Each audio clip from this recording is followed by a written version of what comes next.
TV Telangana news కి స్వాగతం.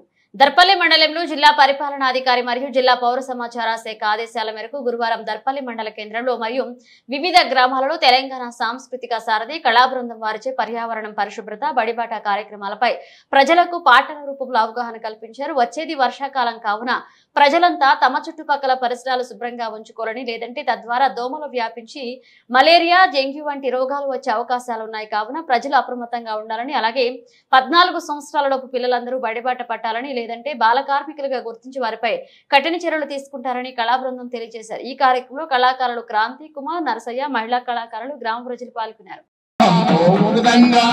ఊరు ఉద్ధరణ మొదలై ఉత్సాహంతో ఉరకంగా పల్లె పల్లెన ప్రగతిరత చక్రాలే కదలంగా వీళ్ళు వడ్డబోళ్ళు నేడు పచ్చదనంతో శోభిల్లు ప్రతి ఊరు ప్రతివాడారు పురేకలే మారంగా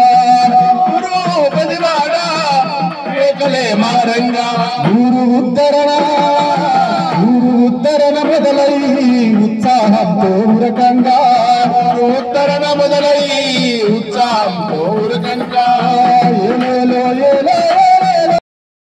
మరి డిపిఆర్ ఆధ్వర్యంలో జరుగుతున్నటువంటి ఈ కార్యక్రమంలో భాగంగా ప్రతి ఊరు వాడ అందరూ శుభ్రంగా ఉంచుకోవాలి. ఎందుకంటే ఇది వానాకాలం కాబట్టి ఈగలు దోమలు వచ్చే కాలం కాబట్టి ఆ ఈగల దోమల వలన మనకు రోగాలు వచ్చి దావకాల పాలై చనిపోయే ప్రమాదాలు కూడా ఉంటాయి. కాబట్టి అందరూ కూడా ఆరోగ్యం పట్ల జాగ్రత్తగా ఉండాలని కోరుకుంటూ, అదేవిధంగా ఇప్పుడు జూన్ లో మనకు బడులు స్టార్ట్ అయినాయి కాబట్టి అందరూ కూడా బడి బయట పిల్లల్ని బడిలో చేర్పించే కార్యక్రమాన్ని అందరు విజయవంతం చేయాలి.